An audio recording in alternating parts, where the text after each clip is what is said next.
Bonjour à tous, les éoliennes en question ce matin dans Dimanche en politique. Merci d'être fidèles à votre émission de débat sur France 3 Bourgogne et France 3 Franche-Comté. Trois invités sont avec moi ce matin. Je vous les présente. D'abord Gérard Magnin, vous êtes président de Jurassic, société coopérative qui investit par le biais du financement participatif dans des projets d'énergie renouvelable sur l'ensemble de notre région. À vos côtés, Myriam Normand, vous dirigez le SIDEC du Jura, un syndicat mixte qui aide les collectivités locales, notamment dans le domaine de l'énergie. Face à vous, Michel Debroissia, président d'ACBFC, un collectif d'associations de Bourgogne-Franche-Comté opposé aux parcs éoliens. Vous êtes également élu local, maire de Champagne-sur-Vingeanne, dans le département de Côte-d'Or. Bonjour à tous les trois, merci d'avoir accepté notre invitation. Alors vous en avez l'habitude, cette émission c'est aussi la vôtre. Vous pouvez la commenter sur les réseaux sociaux avec le mot dièse qui s'affiche d'Impol BFC, comme Dimanche en politique Bourgogne-Franche-Comté. Je me ferai le relais de certaines de vos remarques, certaines de vos questions postées sur le site de France 3 Bourgogne-Franche-Comté depuis le début de la semaine, tout au long du débat. Alors, madame, messieurs, la majorité du Conseil régional affiche une ambition, celle de faire de la Bourgogne-Franche-Comté une région à énergie positive, c'est-à-dire une région qui produit plus qu'elle ne consomme. Alors, il n'y a pas de centrale nucléaire en Bourgogne-Franche-Comté. Cela implique que tout ou presque passera par les énergies renouvelables. Gérard Magnin, cela signifie-t-il que la région va se couvrir encore davantage d'éoliennes ? Je voudrais déjà saluer les choix qui ont été faits au niveau de la région pour s'engager vraiment dans le siècle qui vient, parce que la question aujourd'hui, on voit bien qu'elle est posée, en particulier par la jeunesse, mais pas seulement, c'est en finir avec un monde où en fait on vivait de l'extraction du pétrole, du charbon, du gaz non renouvelable, aussi de l'uranium, que on mettait en danger par les émissions qu'on faisait ou par aussi des industries à risque l'avenir de la planète, et que la question qui est posée aujourd'hui, c'est la question d'utiliser davantage les énergies de flux, c'est-à-dire les énergies qui passent, le soleil, le vent, etc. Donc la région de Franche-Comté s'inscrit dans cette dynamique. Au niveau de l'État, la ministre a dit récemment qu'elle allait faire étudier un scénario 100% énergie renouvelable. Alors bien sûr, c'est un objectif, c'est pas pour demain, ça prend du temps, mais globalement, ce qui est à notre agenda pour ce siècle, c'est être capable de produire l'énergie dont on a besoin sans faire de ponction sur la nature et sans émettre de rejet. C'est ça la question principale. Myriam Normand, vous êtes à la tête d'une structure qui assiste les communes, notamment dans ce domaine de l'énergie. Est-ce que les collectivités locales, les élus locaux sont prêts à en finir avec le monde que nous décrivait Gérard Magnin et à se lancer avec beaucoup de projets, notamment dans l'éolien ? Alors, effectivement, les collectivités, les élus des collectivités sont de plus en plus sensibles à ces questions. Et le syndicat du Jura, à l'instar des 7 autres syndicats de Bourgogne-Franche-Comté, sont partenaires de la région, de l'État et de l'ADEME, que tout un chacun, notamment à travers une convention régionale qui marque vraiment l'engagement de tous ces établissements en matière de... Alors non seulement la production d'énergie renouvelable, mais d'abord de l'efficacité énergétique. Je pense que pour atteindre aussi l'objectif d'une région à énergie positive, il faut réduire les consommations d'énergie. Et après, sur le reste des besoins à couvrir, ce seront les énergies renouvelables qui les couvriront.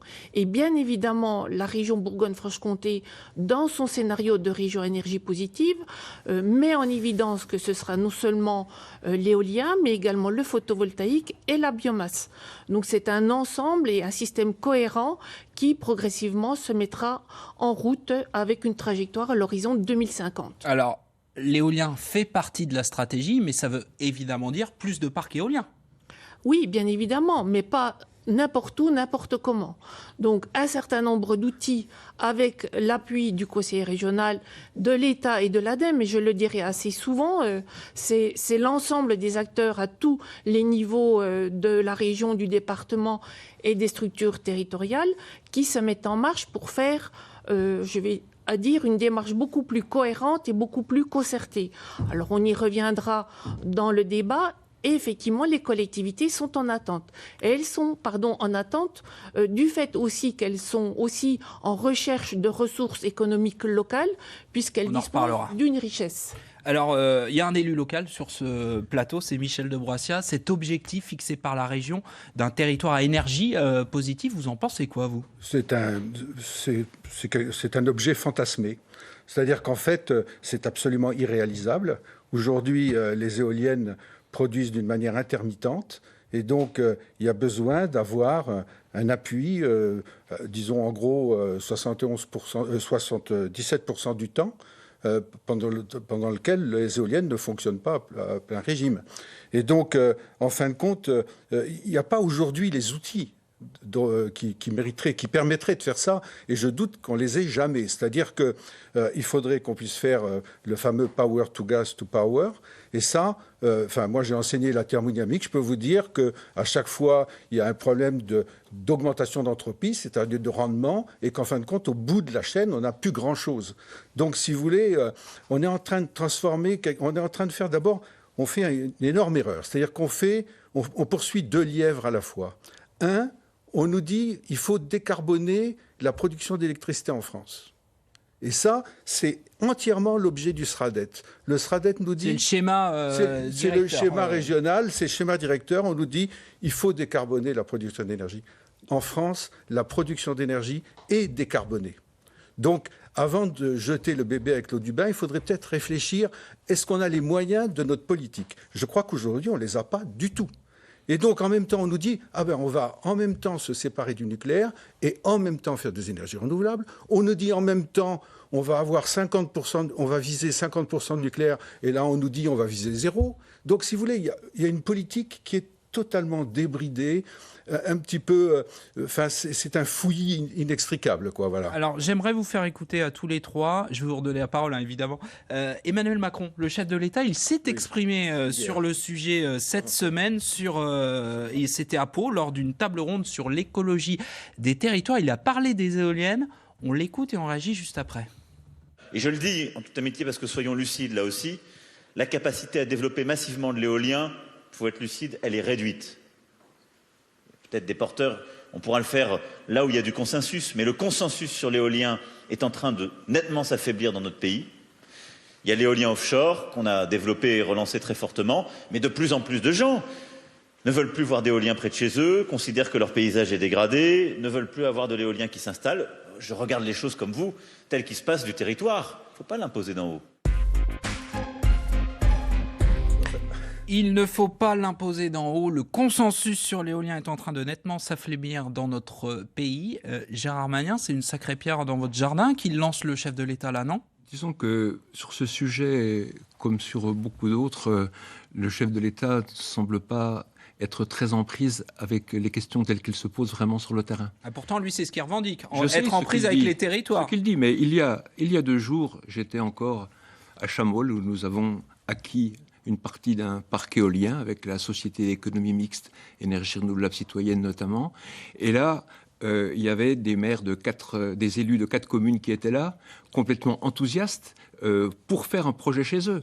Et l'an dernier, on a accueilli en visite groupée comme ça plus de 1300 personnes qui sont venues voir ce parc avec l'idée qu'ils veulent faire la même chose chez eux. Et cette éolienne qu'on a là, elle a produit l'an dernier l'électricité suffisante pour 2000 ménages, c'est-à-dire environ 6 à 7000 habitants. Et ça, c'est pas rien. Et ça, c'est du désir social. Mais vous ne contestez pas ce que dit Emmanuel Macron quand il dit le consensus sur l'éolien, il s'affaiblit. On accepte de moins en moins des éoliennes au bout de son jardin. Si vous voulez qu'il y ait des minorités agissantes, dont M. Debroissia est un des porte-parole, mais quand on regarde le nombre qu'il y a, nous, sur le projet sur lequel nous sommes, il y a 650 citoyens qui ont investi dans ce projet. 650 citoyens qui sont fiers. C'est du financement participatif, je précise. Ils sont fiers d'être ça. Ils ne sont pas dans le mode tout va nous tomber dessus, dans le mode destructif ou dans le mode on s'oppose à tout. Ils sont dans un mode, ils sont en accord avec leur siècle, ils sont en accord avec ce qui va se passer. Quand, dans quelques années peut-être, certains reverront d'autres débats là, ils vont dire mais c'est quand même incroyable qu'en 2020, ces gens se posaient encore la question s'il fallait de l'éolien ou s'il n'en fallait pas. Parce que ça va juste être quelque chose de naturel, comme c'est le cas dans beaucoup d'autres pays. Nos voisins allemands, ils ont 25% d'éolien aujourd'hui. Ils ont 46% d'énergie renouvelable dans l'électricité en 2019, alors qu'ils avaient beaucoup de charbon en 2000. Et le charbon a baissé de façon drastique l'an dernier, avec une baisse des émissions de CO2 de 7% l'an dernier, ce que la France est parfaitement incapable de faire. Michel de Broissia, vous êtes une minorité agissante qui s'oppose à tout, comme dit Gérard Magnien. En fait, on peut dire que le consensus sur l'éolien est en train de s'affaiblir, tout simplement parce que la population a une sagesse, et elle comprend que ça sert à rien, que c'est absurde. Et donc, en fin de compte, je vais vous raconter une histoire. Il y a 8 ans, quand j'ai commencé à découvrir le phénomène éolien, je suis allé au congrès écolo à Dijon.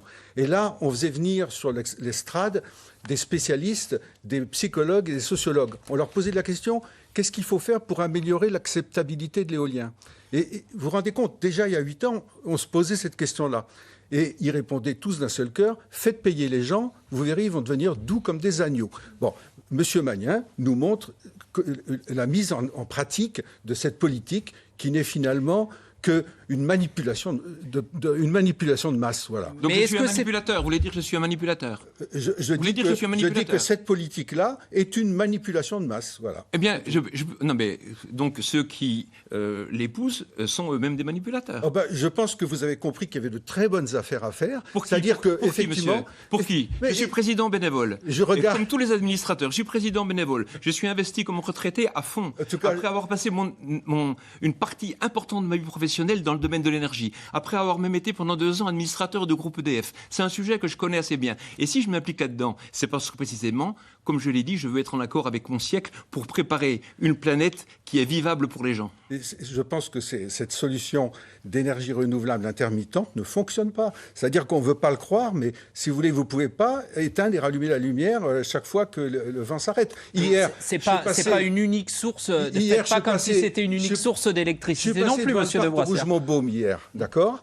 Le matin, les éoliennes ne tournaient pas. Le soir, elles ne tournaient pas non plus. Hein, il y avait une espèce d'amas d'éoliennes très moche dans une forêt naturelle et qui ne produisait pas. Et ça c'est constamment le cas. Si vous voulez, au mois de mars l'année dernière, en 2019, les 15 premiers jours du mois, il y avait un vent du tonnerre. Les 15 derniers jours, il n'y avait pas de vent. Qu'est-ce qu'on fait les 15 derniers jours? Et ça, c'est une réponse. Il ne peut pas avoir de réponse là-dessus parce que le power to gas to power, il n'existe pas. Et il est loin d'exister avec les besoins en énergie que ça représente. On va donner la parole à Myriam Normand. Moi, je voulais dire quand même que dans le propos, on n'a jamais tous, y compris le président, et notamment dans la programmation pluriannuelle de l'énergie nationale, dit que demain, le nucléaire, etc., c'était fini et que c'était les énergies renouvelables qui prenaient la place. Je crois que dans la documentation qui existe, on est sur des scénarios progressistes et qui, on va dire, franchissent un certain nombre d'étapes. Donc il faut arrêter de dire qu'on passe de tout là à tout là, comme en 1973, on est passé du fossile au fissile. Enfin, il faut changer de discours et avoir un discours positif, comme le dit Monsieur Magnien à mes côtés. Moi, je pense aussi qu'il est important. Alors, je vous rejoins sur un certain nombre de propos. C'est pas n'importe où, pas n'importe comment. C'est pour ça aussi que Monsieur Magnien, avec Jurassic, et les syndicats d'énergie, avec les SEM énergie renouvelable qu'ils portent, développent des projets en concertation avec les élus et les acteurs locaux. C'est un vrai changement. Et sur ce changement, alors c'est vrai, on est encore petit, on n'a encore pas une voix qui porte à plein, mais donc du coup, on a la tribune pour en parler en disant on fait différemment en concertation. Est-ce que là, il n'y a pas quand même un changement de paradigme avec, c'est quand même une des premières fois où on entend un chef de l'État remettre en cause à ce point l'énergie éolienne. Alors, moi, ce qui est étonnant, c'est qu'il était à Pau pour parler de l'hydrogène, notamment du power to gas, etc. Donc, je pense que il avait, je pense, un sujet. Et donc, avec l'éolien, on peut produire de l'hydrogène. Et il était à Pau avec François Bayrou pour inaugurer, je crois, des bus à hydrogène. Oui, c'est ça, exactement. Donc, par hasard, j'étais à une conférence sur l'hydrogène il y a quelques jours. Donc, du coup, je le savais dans son actualité. Mais il est à plat sur la question d'électricité d'origine renouvelable pour produire de l'hydrogène et également pour faire du power to gas. Donc du coup, sur un certain nombre de sujets, on est aussi en phase. On va peut-être un petit peu aller vers un compromis et faire des pas pour essayer d'avancer. Parce qu'aujourd'hui, ce qu'il est nécessaire de faire, c'est d'avancer. Et donc, il faut aussi... Non, mais monsieur, laissez-moi terminer, je ne vous ai pas interrompu. Donc, on est aussi sur des changements où les collectivités reprennent la main sur leur territoire. Moi, je vous invite aussi, sur ces sujets-là, à aller vous documenter auprès des élus qui portent des parcs différents. Allez à Chaumol. Myriam Normand, on est quand même très loin des objectifs affichés. En 2012, il y avait des schémas régionaux. Alors à l'époque, la Bourgogne et la Franche-Comté n'étaient pas fusionnés. Mais on prévoyait 2100 mégawatts dans l'éolien. Aujourd'hui, on va voir les chiffres. Donc 2100 prévus, programmés, c'était l'ambition. On n'est qu'à 936 mégawatts. Et encore, en comptant les éoliennes en construction, c'est 45% de l'objectif seulement. Ça veut dire qu'il y a quand même de fortes réticences sur le terrain et que notamment tous les contentieux ont retardé la construction des parcs prévus. Excusez-moi, mais peut-être que je pourrais en parler de ça aussi, parce que, si vous voulez, comme il n'y a pas de vent dans cette région, en fait, il y a deux paramètres qui interviennent dans la production de l'énergie éolienne.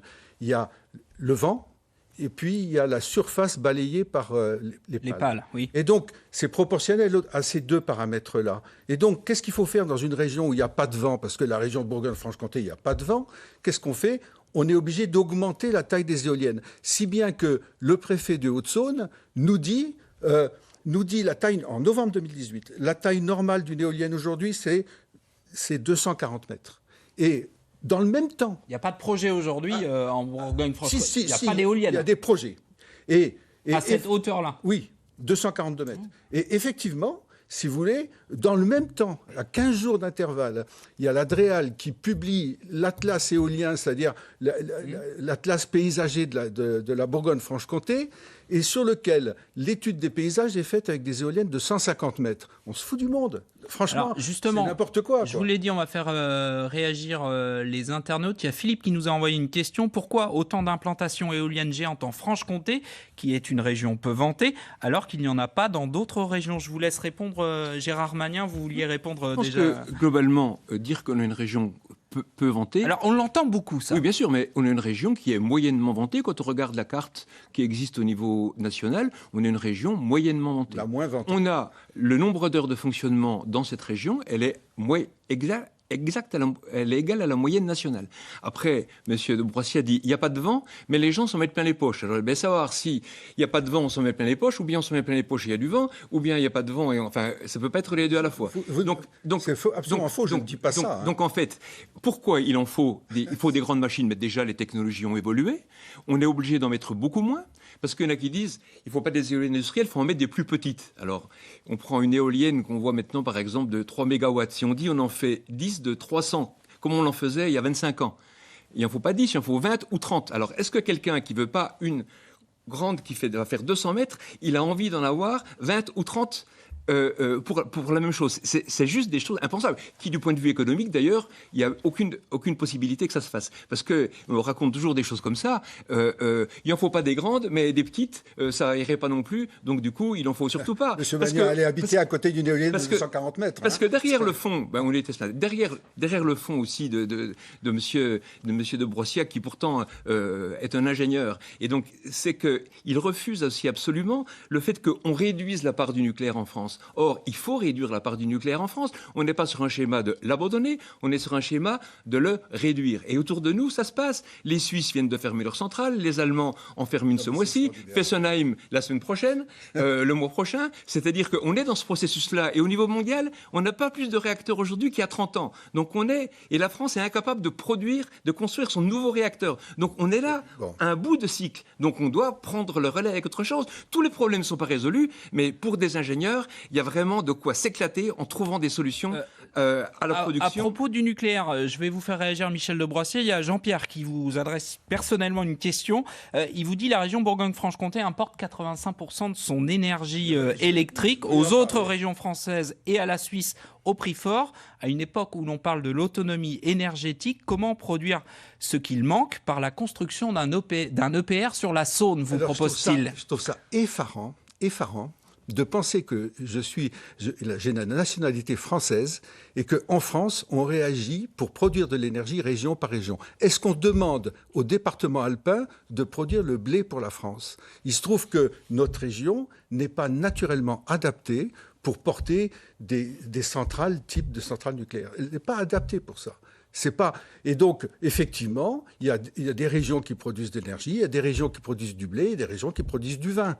Donc, si vous vous dites l'autonomie énergétique région par région, c'est une absurdité, c'est scandaleux, c'est scandaleux. Comment est-ce qu'on peut vivre dans un pays comme la France et dire des âneries pareilles? Et alors, je voudrais reprendre ce que disait M. Magnin. Moi, je ne comprends pas. Maintenant, il parle de 50% nucléaire. Tout à l'heure, c'était 100% de renouvelables. En fait, on ne sait pas. C'est l'objectif, ça. On n'y comprend rien. On comprend rien. L'objectif 2035, c'est ça qui est annoncé dans la programmation pluriannuelle de l'énergie. Donc, objectif 2035, 50%. Ça veut dire que quand le nucléaire baisse, il faut que les renouvelables montent pour compenser et rester à une émission de CO2 identique. Voilà. Pas du tout, parce que les renouvelables ne remplacent rien. C'est ça le problème qu'on ne comprend pas. Moi, je peux vous prouver qu'on a augmenté depuis les 5 dernières années, on a augmenté de 66% la puissance installée en éolienne et en solaire. Quelle est la conséquence qu'il y a eu, d'après vous, sur les émissions de CO2? Elles ont augmenté de 47%. Ça, c'est données RTE. Données RTE. Où ça? En France. Vous montrerez ça. Données RTE. Je suis désolé, Monsieur Magnin, mais je travaille beaucoup moi aussi. Et effectivement, vous avez raison, je suis ingénieur. Myriam Normand, sur les conséquences financières de l'implantation des éoliennes, évidemment, pour les collectivités locales, c'est une ressource nouvelle et qui peut être attractive au-delà des enjeux énergétiques. Oui, tout à fait. Donc, ce sont les collectivités qui détiennent les richesses locales, le vent, le soleil, la biomasse. Et donc, il est normal qu'elles aient leur mot à dire sur ces ressources. Et donc, que ce soit ces collectivités avec les acteurs locaux dont font partie les citoyens, parce que les citoyens, de plus en plus, souhaitent participer à cette évolution, puissent aussi porter des projets avec du développement qui soit mesuré, maîtrisé et qui fasse partie d'un consensus et pas d'un dissensus.